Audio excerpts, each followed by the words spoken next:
friends, welcome to Kavithasamayalarai. இன்னைக்கு நம்ம பார்க்க போற ஸ்பெஷல் ரெசிபி ஒரு சுவையான கிரேவி, சப்பாத்திக்கு ரொம்ப நல்ல பொருத்தமா இருக்கும். capsicum potato gravy, குடை மிளகாயும் உருளைக்கிழங்கும் சேர்த்து செய்யக்கூடிய ஒரு கிரேவி. நல்ல ஒரு ரெஸ்டாரன்ட் ஸ்டைல் கிரேவி மாதிரி இருக்குங்க. குடை மிளகாய்க்கு ஒரு தனிப்பட்ட ஃப்ளேவரும் டேஸ்ட்டும் இருக்குங்க. அது நிறைய பேருக்கு பிடிக்கும், நிறைய பேர் விரும்பி சாப்பிடுவாங்க. ஸோ இந்த குடை மிளகாயோட பனீர், மஷ்ரூம் இல்லை உருளைக்கிழங்கு மூணில் எது வேணாலும் சேர்க்கலாம். சேர்த்து நம்ம இதே மாதிரி கிரேவி பண்ணலாம். நான் இன்றைக்கி உருளைக்கிழங்கு சேர்த்து செய்கிறேன். ரொம்ப நல்லாயிருக்கும். இது வந்து சப்பாத்தி புலாவுக்கெல்லாம் வந்து ரொம்ப நல்ல ஒரு சைட் டிஷ்ஷாக இருக்குங்க. ஸோ ட்ரை பண்ணி பாருங்கள். ஸோ இப்போ வாங்க ரெசிபி எப்படின்னு பார்க்கலாம். இப்போ இங்கே ஸ்டவ்வில் ஒரு பேன் வச்சாச்சு. பேன் சூடானதுக்கப்புறம் 1 ஸ்பூன் ஆயில் சேர்த்துக்கிறேன். இதில் 1 இன்ச் அளவுக்கு இஞ்சி, ஒரு 5 பல் பூண்டு சேர்த்து ஃபஸ்ட்டு லைட்டாக இந்த இஞ்சி பூண்டை லைட்டாக வதக்கி விட்டுறலாம். இப்போ இதில் 2 பெரிய வெங்காயம் நல்லா இப்படி ரஃபாக பெரிய பெரிய பீசஸாகவே கட் பண்ணிக்கலாம். ஏன்னா இது வதக்கி நம்ம அரைக்க போகிறோம்.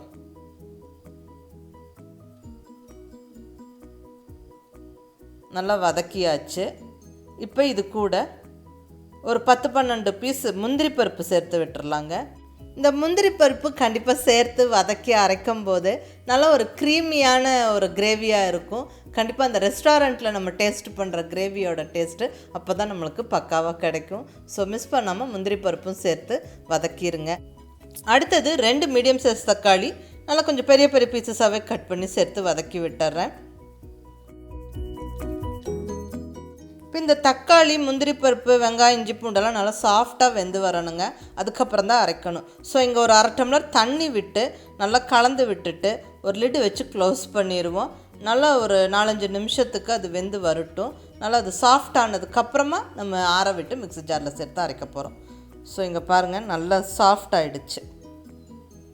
ஸோ தக்காளி, வெங்காயம்லாம் நல்லா சாஃப்டாக வெந்துருச்சு. இப்போ நல்லா ஆற விட்டுறணும். அதுக்கப்புறம் மிக்ஸி ஜாரில் சேர்த்து நல்லா இப்படி ஃபைன் பேஸ்ட்டாக அரைச்சிடணும். இப்போ கிரேவி தாளிச்சிடலாம். இங்கே ஸ்டவ்வில் கடாய் வச்சாச்சு. கடாய் சூடானதுக்கப்புறம் 1 ஸ்பூன் ஆயில், 1 ஸ்பூன் நெய் சேர்த்துக்கிறேன். இது கொஞ்சம் நல்லா சூடாகட்டும். இப்போ 1/2 ஸ்பூன் சீரகம், கூடவே பிரிஞ்சி இலை 2 பிரிஞ்சி இலை சேர்த்துக்கலாம். இப்போ கூடவே நல்ல பொடியாக நறுக்குன்னு ஒரு பெரிய வெங்காயம் சேர்த்து நல்லா வதக்கி விட்டுறணுங்க. நல்லா அந்த வெங்காயம் கலர் மாதிரி நல்லா வதங்கணும்.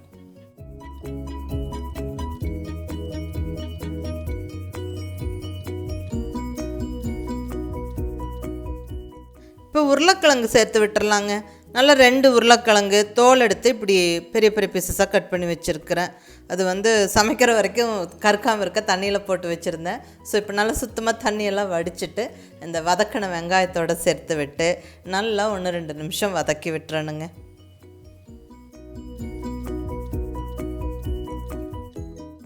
உருளைக்கிழங்கு இப்படி ஆனியனோடு சேர்ந்து வதக்கும் போது நல்லாயிருக்குங்க. ஸோ 1-2 நிமிஷம் வதக்கி விட்டுட்டு அதுக்கப்புறம் லிட்டு வச்சு க்ளோஸ் பண்ணி ஸ்டவ்வை மீடியம் ஃப்ளேமில் வச்சு விட்டுறணும். ஒரு 2 நிமிஷம் கழித்து எடுத்து மறுபடியும் இப்படி பரட்டி விட்டுறணும். இப்போ மசாலா பொடியெல்லாம் சேர்த்து விட்டுறலாங்க. நல்ல காரமான மிளகாய் பொடி 1 ஸ்பூன், குழம்பு மல்லிப்பொடி 1 ஸ்பூன். இந்த குழம்பு மல்லிப்பொடியில் மல்லியோட சீரகம், மிளகாலாம் வறுத்து அரைச்ச பொடி இது. ஸோ அதில் 1 ஸ்பூன் போட்டிருக்கேன். நீங்கள் சப்போஸ் வெறும் மல்லிப்பொடினா கண்டிப்பாக ஒரு 1/2 ஸ்பூன் சீரகப்பொடி சேர்த்துக்கோங்க. கூடவே 1/4 ஸ்பூன் மஞ்சள் பொடி, ஒரு 1/2 ஸ்பூனுக்கு மேலே கரம் மசாலா பொடி சேர்த்து விட்டு நல்லா கலந்து விட்டுறலாங்க. இந்த மசாலா பொடியெல்லாம் 1 நிமிஷம் நல்லா வதங்கட்டும்.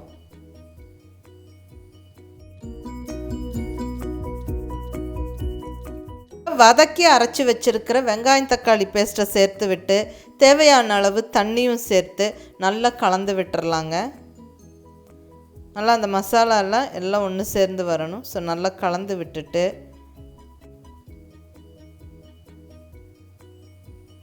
இப்போ தேவையான அளவு உப்பு சேர்த்து விட்டுறலாம். கிரேவிக்கு எவ்வளோ உப்பு தேவையோ அதளவுக்கு சேர்த்து விட்டு நல்லா கலந்து விட்டுறணுங்க.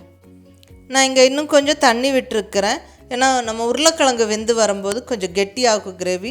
ஸோ கொஞ்சம் தண்ணி விட்டு நம்ம கலந்து நல்லா மூடி வச்சிடலாம். மீடியம் ஃப்ளேமில் ஸ்டவ்வை வச்சுக்கிட்டு ஒரு 4-5 நிமிஷத்துக்கு வேக விடணும். இடையில எடுத்து கிளறி விட்டுக்கணுங்க. இப்போ ஒரு அரை ஸ்பூன் அளவுக்கு சர்க்கரை சேர்த்துக்கிறேன். அதாவது நம்ம சப்பாத்திக்கு செய்கிற கிரேவியில் கொஞ்சமாக சர்க்கரை சேர்த்துக்கிட்டால் ரொம்ப நல்லா டேஸ்ட்டாக இருக்கும். ஸோ சர்க்கரை ஒரு அரை ஸ்பூன் சேர்த்து விட்டுக்கிறேன். நல்லா எல்லாம் ஒரு வாட்டி கலந்து விட்டுறலாங்க.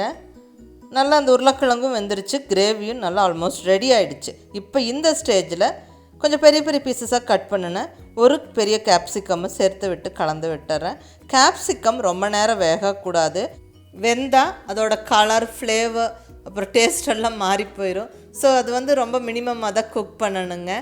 ஸோ நல்லா க்ளோஸ் பண்ணி ஜஸ்ட் ஒரு 3 to 4 minutes மீடியம் ஃப்ளேமில் குக் பண்ணி எடுத்துருங்க. அவ்வளோதாங்க, நல்ல ஒரு சுவையான கேப்சிகம் பொட்டேட்டோ கிரேவி ஜம்முன்னு ரெடி ஆகிடுச்சு. நம்மளுடைய குடைமிளகாய் உருளைக்கிழங்கு கிரேவி ரொம்ப குயிக்காக பக்காவாக ரெடி ஆகிடுச்சு பாருங்கள்.